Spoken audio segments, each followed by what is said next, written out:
আল্লাহ তাআলা শুধুই মাত্র মুহাম্মদুর রাসূলুল্লাহ সাল্লাল্লাহু আলাইহি ওয়াসাল্লামকে ইত্তিবা অনুসরণের নির্দেশ দেন নাই, সাহাবীদেরও অনুসরণের নির্দেশ দান করেছেন। কারণ নবীর জীবনে তো কোনো গুনার কল্পনাও নাই, কিন্তু সাহাবীর জীবনে গুনাহ আছে, গুনার কল্পনাও আছে। কিয়ামত পর্যন্ত উম্মতের ভেতরে গুনাহ আছে, গুনার কল্পনাও আছে। সাহাবীদের জামাতের মাধ্যমে গুনাহগার মুমিনদেরকে তওবার আমল আল্লাহ তাআলা শিখায়া দিয়েছেন। কিছু গুনাহ সাহাবীদেরকে আল্লাহ তাআলা করাইছেন, আর গুনাহ থেকে তওবা করার তরিকা আল্লাহ তাআলা কিয়ামত পর্যন্ত আনেওয়ালা উম্মতকে সাহাবীদের জামাত দিয়ে আল্লাহ তাআলা শিখাইছেন এবং সাহাবায়ে কেরামদেরকে সত্যের মাপকাঠি বানাইছেন।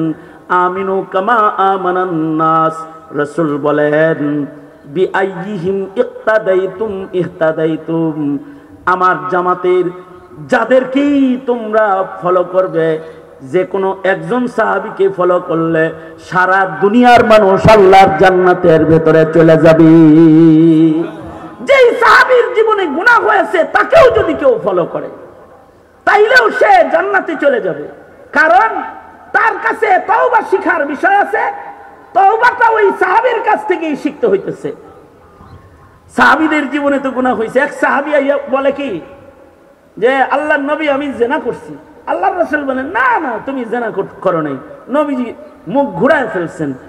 সাহাবী সামনে আইসা কয় না আমি গুনাহ করছি। নবীজি মুখ ঘুরায় ফেলছেন, না না তুমি গুনাহ করো নাই, গুনাহ করতে পারো না। সাহাবী কয় না আমি গুনাহ করছি, জিনা করছি। নবীজি বলে না তুমি মনে হয় হাত দিয়ে ধরছিলা। কয় না আমি জিনা করছি। না তুমি মনে হয় চুমু দিছিলা। না না না না এইরকম কিছু না, ডাইরেক্ট গুনাহ করছি, জিনা করছি আমি। আল্লাহর রাসূল বলে এই তোমার কি মাথা খারাপ হয়েছে নাকি? তোমার মনে হয় মাথা ঠিক নাই। কয় না সুস্থ সজ্ঞানে আমি বলছি আমি জিনা করে ফেলেছি, জিনার দাগ নিয়ে আমি কবরে যাইতে সাহস পাই না। তাহিরনি ইয়া রাসূলুল্লাহ। আল্লাহর রাসূল কিন্তু সাহাবীকে মোহলত দিতেছিলেন, যেই গুনাহটা তার গোপনে হয়েছে এটার শাহেদ কাউকে না বানায় আল্লাহর সাথে মুআমালা সাফ করে নেক।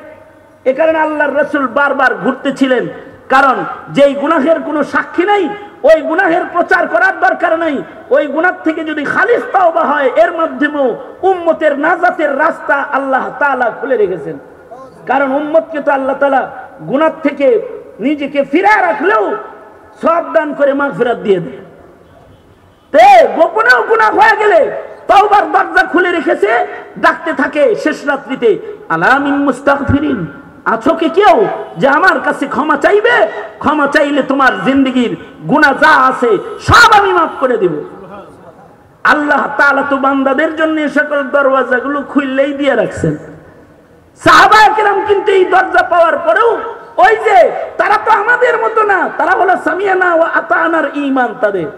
এ কারণে সাহাবীর ঈমান হলো না আমার গোপনে তওবা করানো লাগবে না, প্রকাশ্যে কনফার্ম তওবা চাই। কনফার্ম যেই তওবার পরে গুনাহ নাই বলে ঘোষণা হয়, আমার উপরে হাত কায়েম করা হোক, আমি গুনার এই দাগ নিয়ে আমি আল্লাহরে মুখ দেখাইতে সাহস পাই না।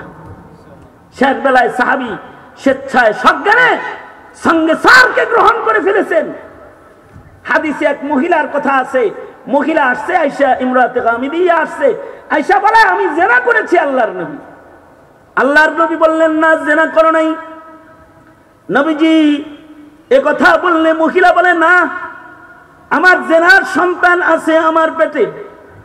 আল্লাহর রাসূল বললেন তাইলে তো এখন তোমার হাত কায়েম করা যাবে না, বাচ্চা প্রসব করো তারপরে তোমার হদ কায়েম হবে। মুহাদ্দিসরা বলেন আল্লাহর রাসূল মহিলাকে বাড়ি পাঠাইতেছে, তার মানে বাচ্চা দেখে যদি সন্তানের জীবনের মায়া যদি রুজু করে ফেলায় আর যদি বললায় না এটা জেনার বাচ্চা না, তাইলে সে বাঁচার লাইন পাওয়া যাবে। আল্লাহর রাসূল রুজু করার রাস্তা দেখাইলেও মহিলাটা বাচ্চা হওয়ার পরে বাচ্চা কোলে লইয়া আল্লাহর রাসূলের কাছে এসেছে, এসে বলে ওগো আল্লাহর নবী আমার বাচ্চা আর আমার সাথে এখন সম্পর্ক নাই, আলাদা। এই যে বাচ্চা আলাদা আমি আলাদা, এবার তাড়াতাড়ি আমাকে পবিত্র করে দেন। গুনার দাগ লইয়া আল্লাহর সামনে দাঁড়াইবার হিম্মত আমার নাই। আল্লাহর রাসূল বললেন, না, এখনো তোমার হদ কায়েম করা যাবে না, বাচ্চাটাকে দুগ্ধ পান করাও। বাচ্চাটা যখন বাইরের খাবার খাওয়া শিখবে তারপরে তোমার বিচার হবে। মুহাদ্দিসরা লিখেছে মহিলাটা বাড়িতে যায় 2 বছর অপেক্ষা করে নাই, হাউলাইনে কামিলাইনের বিধান সে ফলো করে নাই। সে নিজের বাচ্চাকে তড়িৎ গতিতে বাইরের খাবার খাওয়া শিক্ষা দিয়েছে। 1 বছর হইতে না হইতে বাচ্চাটা হাঁটা শিখেছে, আর বাচ্চাটাকে শক্ত খাবার খাওয়া শিক্ষা দিয়েছে।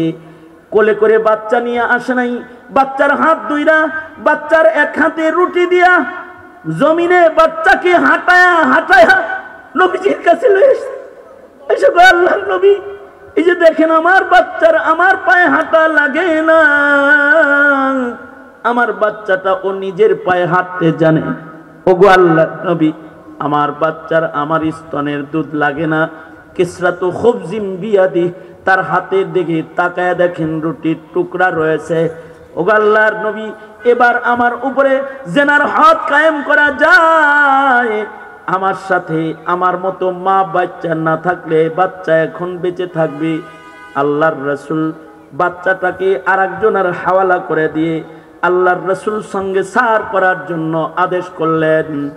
সাহাবী এরকম তওবা করছে যে আল্লাহর রাসূল বলে, এই সাহাবীর তওবা যদি তার গোত্রের ভেতরে বন্টন করা হয়, তার একার তওবা তাকে শুধু নয়, গোটা গোত্রের মানুষদেরকে আল্লাহর জান্নাতে পৌঁছায় দিবে। তারাই তওবা পেরেছে, তুমি আমি পারি। হাকিম তিরমিজিও তওবা পেরেছে। কি তওবা করেছে? যে গুনার কল্পনা হয়েছে, এই কারণে আল্লাহর কাছে ক্ষমা প্রার্থী হয়েছে। রাসূল বলেন যে কল্পনা করলেই তো গুনাহ লেখা হয় না, পেরেশান হইছো কেন? তাহলে আয়া পড়লো যে কল্পনা, আয়া পড়ছে অসুবিধা নাই, তওবা করছে মর্যাদা বাড়ছে। তাই নবীজি আসে কেন? জোয়ান বয়সে আসে নাই, বুড়া বয়সে আসে কেন কল্পনা?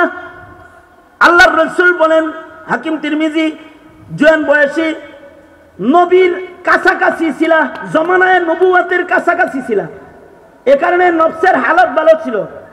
আর 30 বছর পরে এখন জমানায় নবুয়ত থেকে দূরে আসো, এ কারণে নফসের হালাত একটু খারাপ হয়েছে। কারণ খায়রুল কুরুনি কারনি সুম্মাল্লাযীনা ইয়ালুনাহুম সুম্মাল্লাযীনা ইয়ালুনাহুম, সাহাবী নবীর যুগ পাইছে তাদের ঈমান ভালো, তাবিঈনরা সাহাবীদের যুগ পাইছে তাদের ঈমান ভালো, তাবিঈনরা তাবিঈদেরকে পাইছে তাদের ঈমান ভালো।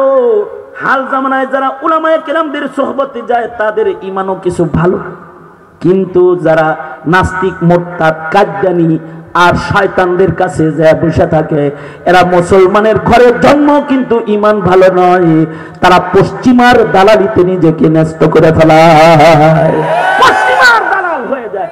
কারণ আনওয়ার ইলম ও আনওয়ার আমল থেকে তখন তারা দূরে চলে যায়।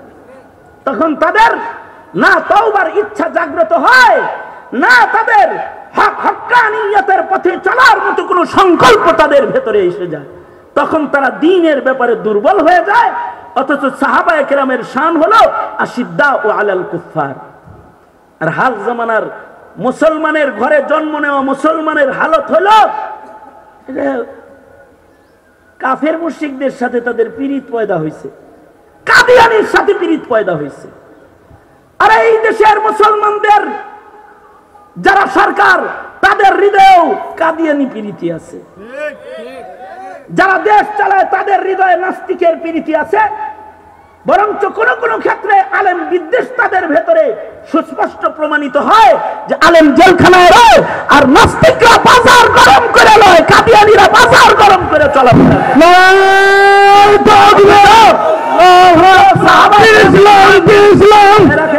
অথচ সাহাবায়ে কেরামের শান কি? সাহাবায়ে কেরামের শান হলো আশিদ্দাউ আলাল কুফার, আশিদ্দাউ আলাল কুফার।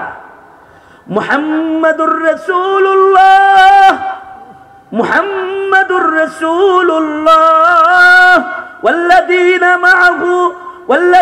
মা'হু আশিদ্দাউ আলাল কুফারি রুহামাউ বাইনাহুম তারাহুম রুকআন সুজদান ইয়াবতাগুনা ফাদলাম মিনাল্লাহ। ইয়াবতাগুনা ফাদলাম মিনাল্লাহি ওয়া রিদওয়ানা সীমাহুম ফি ওয়ুজুহিহিম মিন আসারিস সুজুদ। সাহাবীদের শান এগুলো যে তারা কুফরের বেলায় শক্ত, আর রুহামাউ বাইনাহুম নিজেরা নিজেরা আপসে শির ও শক্কর, চিনি আর দুধের মতো তারা একে অপরের সাথে মিলে যায়। তাদের শান হলো তারাহুম রুকআন সুজদাই ইয়াবতাগুনা ফাদলাম মিনাল্লাহি ওয়া রিদওয়ানা। তাদের দেখলেই দেখা যায় তারা সিজদায় পড়ে রইছে, অথচ আল্লাহর সামনে দাঁড়ানোর মতো সময় আমাদের মিলে না। সাহাবীদের দিকে তাকাইলে দেখা যায় তারা রুকুতে আল্লাহর কাছে নত হয়ে রইছে, অথবা দেখা যায় আল্লাহর সামনে তারা বিনয়ের সাথে জামাত বন্দি অথবা কাতার বন্দি দাঁড়ায়া আছে। এটা সাহাবীদের শান। আজকের মধ্যমণি আমার মুরব্বী, আমি আমার চলবার পথে যার নির্দেশনা এবং যার আদর্শকে নিজের আদর্শ বানানোর জন্য আমি মেহনত করি, আমার মুরব্বী আল্লামা নুরুল ইসলাম অলিপুরি দামাত বারকাতুহুম হযরত তাশরীফ এনেছেন। হযরতি আখিরি নসিহত ও আখিরি বয়ান আপনাদেরকে নিয়ে করবেন, আর হযরতের জিয়ারত মুলাকাত এটা আমাদের জন্য সাআদাত। আগামীর প্রজন্ম যারা আল্লামা নুরুল ইসলাম অলিপুরির নাম শুনবে কিন্তু আল্লামা নুরুল ইসলাম অলিপুরিকে দেখবে না, তারা শুধু মুনাজিরে আজম রহমতুল্লাহি আলাইহি বলে নাম উচ্চারণ করবে, কিন্তু তারা সামনে যায় বসার সুযোগ পাবে না। আল্লাহ হুজুরের ছায়াকে লম্বা করে দেখ। আমরা যারা এই হক্কানিয়তের এই বাতিকে সামনে পাচ্ছি, আমাদের জন্য হুজুরের ছায়াকে আল্লাহ তাআলা লম্বা করে দেখ, আমাদেরকে উপকৃত হওয়ার তৌফিক দান করুক। আওয়াজ করে জোরে বলেন আমিন, আরো জোরে আওয়াজ করে বলেন আমিন। সাহাবায়ে কেরামের শেষ শান হলো, হুজুর হয়তো এখনই স্টেজে চলে আসবেন, হুজুর আসার আগ পর্যন্ত সময়, হুজুর এখানে ঢুইকা পড়ছেন অলরেডি, স্টেজেও চলে আসবেন। হুজুর স্টেজে আসার আগ পর্যন্ত কিছু আর দুই একটা কথা, জব পানি আ যায়গা তো তায়াম্মুম খতম, হুজুর আসবেন আর তায়াম্মুম শেষ হয়ে যাবে ইনশাআল্লাহ। তো সাহাবীদের কি শান বললাম, এটা আর একটা শান। সাহাবীদের কারণে আমাদের শরীয়ত সোজা হইছে। সাহাবীরা আশিদ্দাউ আলাল কুফার, সাহাবীরা রুহামাউ বাইনহুম, সাহাবীরা হলো তারাহুম রুকআন সুজদাই ইয়াবতাগুনা ফাদলাম মিনাল্লাহি ওয়া রিদওয়ানা।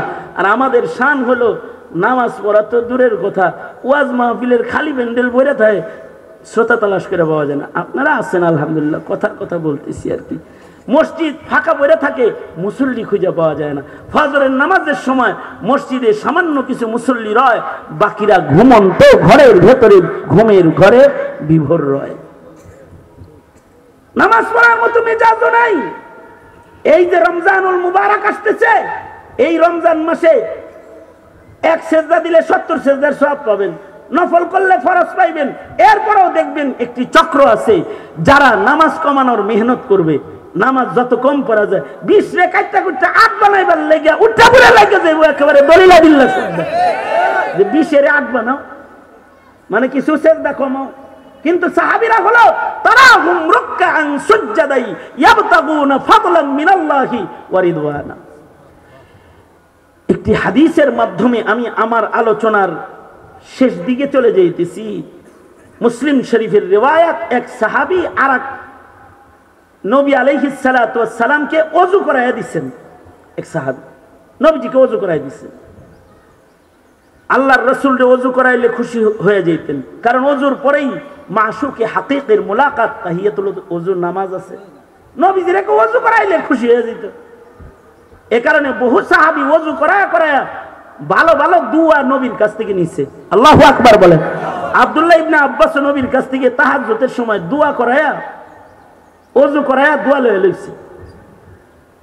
আমাদের তো খুশির আর সিস্টেম নাই। এই যুগের মানুষ বিড়ি খাওয়াইলেও খুশি হয়। কয় এতক্ষণ ওয়াজ শুনছস, কতক্ষণ ধরে টানস না রে, নে আমার খাওয়া বিড়ি অর্ধেক খাইছি, তুই 5 খা। ওই 2 টান খায়া কয় শুকরিয়া, খুশি হয়ে গেছে, বিড়ির 5টাই না। এই হলো এই যুগের মুসলমান। আর নবীজির খুশি হইল, নবীজিকে কেউ ওযু করায় দিলে নবীজি খুশি হয়ে যেত। এক সাহাবী নবীজিকে ওযু করায় দিচ্ছে।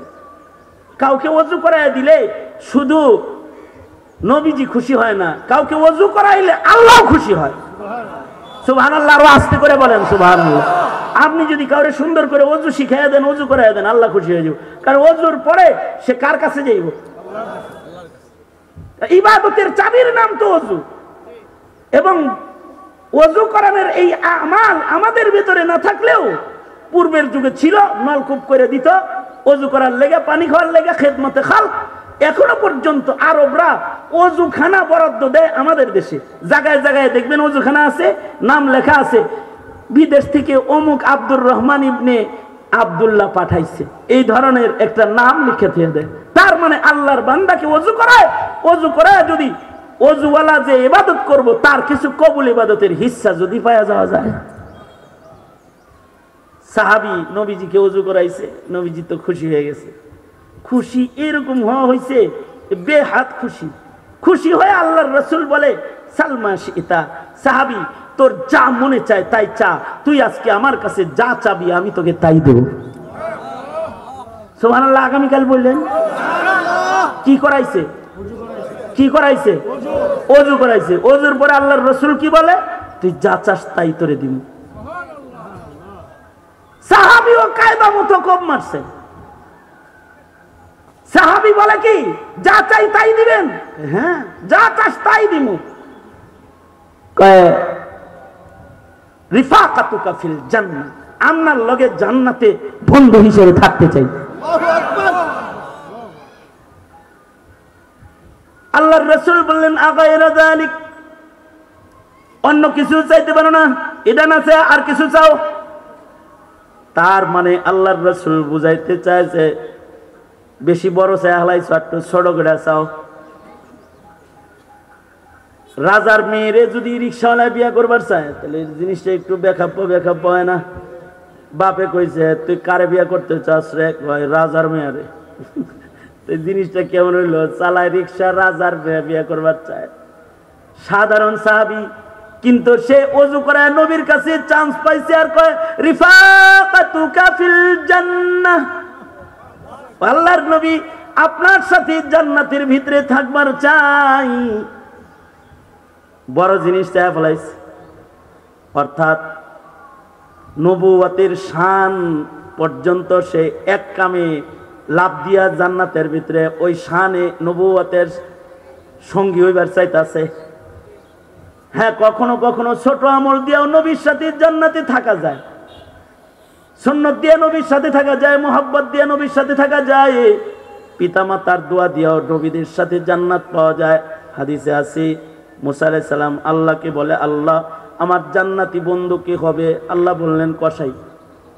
কই নবী কই কসাই? কসাই কেমনি নবীর লগে থাকবো? দেখা হোগা বুঝবা তাইলে। হযরত মুসা আলাইহিস সালাম নিজের জান্নাতি বন্ধু কসাইরে দেখার জন্য চলে গেছে।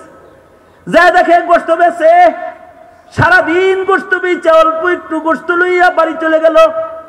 বাড়িতে যায় নিজের হাতে গোশতগুলাকে রান্না করলো। অসুস্থ মা বিছানায় পড়ে রয়েছে, মাকে যায় সুন্দর করে হাত মুখ ধোয়া কোলে করে বসায় লইল।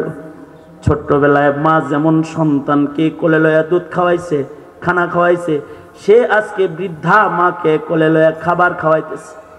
নিজের হাতে কষাই গোশত আর রুটি নরম নরম করে কুচি কুচি করে নরম লুকমা বানায় বানায় মায়ের খাওয়ায়। বুড়া মা খুশি হয়ে গেছে। সন্তানের পরে একবার মুখ হাতায়, একবার কপালে চুমা খায়, আদর করে সন্তানের।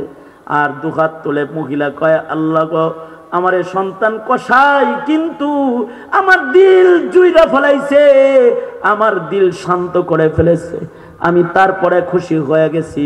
আমি দোয়া করতেছি, ওগো আল্লাহ, আমার সন্তানটাকে জমানার পয়গম্বর মুসার বন্ধু বানায় জান্নাত দিবা। পয়গম্বর মুসা বলে, আল্লাহ বুঝছি, যোগ্যতা দিয়া না, মায়ের দোয়া দিয়া এক ধাক্কায় আমার কাছে চলে আইছি। কখনো কখনো ছোট আমল দিয়াও নবীর কাছাকাছি চলে যাওয়া যায়। সাহাবী তো ওযু বানায়া দিছে, নবীরে ওযু করাইছে। এবার আল্লাহর রাসূল বলে, কি চাও? রিফাকাতুকা ফিল জান্নাহ। আল্লাহর রাসূল বলেন, এইটা ছাড়া অন্য আর কিছু চাওয়া যায় না। এটা বেশি বড় হয়ে গেছে। সাহাবীর মুহাব্বত বড় শানদার। সাহাবী তো সাহাবী, সাহাবী বলে আল্লাহর নবী আমি যদি এইটা না পাই তাইলে আর কোনো কিছু আমার দরকারই নাই, আমার এইটাই চাই, আপনার রেফাকাতটাই আমার চাই। আল্লাহর রাসূল বললেন ঠিক আছে থাকবা, কিন্তু আলাইকা বিকাসরাতি সুজুদ, তোমার জন্য জরুরি হলো বেশি বেশি সেজদা দিবা। যত সেজদা দিবা তত কাছে থাকবা। যার জীবনে সেজদা যত বেশি হবে সে নবীর কাছাকাছি থাকবে। সাহাবীকে আল্লাহর রাসূল বলতেছেন যত নামাজ পড়বি তত কাছে থাকবি। আল্লাহু আকবার। যত সেজদা বেশি দিবি তত বেশি কাছে থাকবি। এ কারণেই আমাদের তো সেজদা দেওয়ার খাসলত নাই, নামাজ ওয়াজ শোনার খাসলত থাকলেও নামাজ পড়ার খাসলত নাই।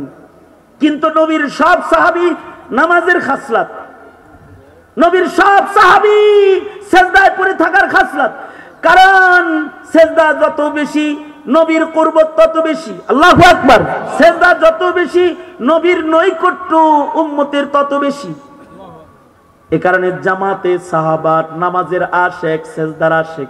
তারাহুম, আল্লাহ কয় সব সাহাবীদেরকে দেখবেন তারাহুম রুকআন সুজদাই ইয়াবতাগুনা ফাদলাম মিনাল্লাহ, ইয়াবতাগুনা ফাদলাম মিনাল্লাহি ওয়া রিদওয়ানা সীমাহুম ফি ওয়ুজুহিহিম মিন আসারিস সুজুদ। এই কারণে সাহাবীদের চেহারার ভেতরে সেজদার দাগ। আমাদের তো ইবাদতের দাগ নাই, এখনকার যুব সমাজের চেহারায় সেজদার দাগ নাই। তবে চোখের ভেতরে এমন যে সে যেন অন্যমনস্ক, সে যেন নেশাগ্রস্ত, চেহারার ভেতরে ফুটে উঠছে, চেহারার ভেতরে ফুটে উঠছে, চোখের ভেতরে ফুটে উঠছে। সে ধান্দাবাজ, ধান্দা করতেছে, বিভিন্ন কুধান্দা নিয়ে ঘুরতেছে। চোখের ভেতরে, মুখের ভেতরে কুকর্মের আসারাত পড়ে গেছে। গাঞ্জা খাইতে খাইতে চেহারার ভেতরে গাঞ্জার ছাপ আয়া পড়ছে, মদ খাইতে খাইতে চোখ মুখের ভেতরে মদের আসর ঢুকে গেছে। ইয়াবা বাবা অথবা নেশা করতে করতে তার দেহের ভেতরে নেশাগ্রস্তের একটা ছাপ পড়ে গেছে। তার কথার ভেতরে নেশাক্ত নেশাক্ত ভাব বদবু এসে গেছে। কিন্তু সাহাবীদের শান হলো ফি উজুহিহিম মিন আসারিস সুজুদ, তাদের জীবনে সেজদা এত বেশি যে তাদের কপালের ভেতরে নামাজের দাগ আছে, তাদের চেহারার ভেতরে নামাজের দাগ আছে।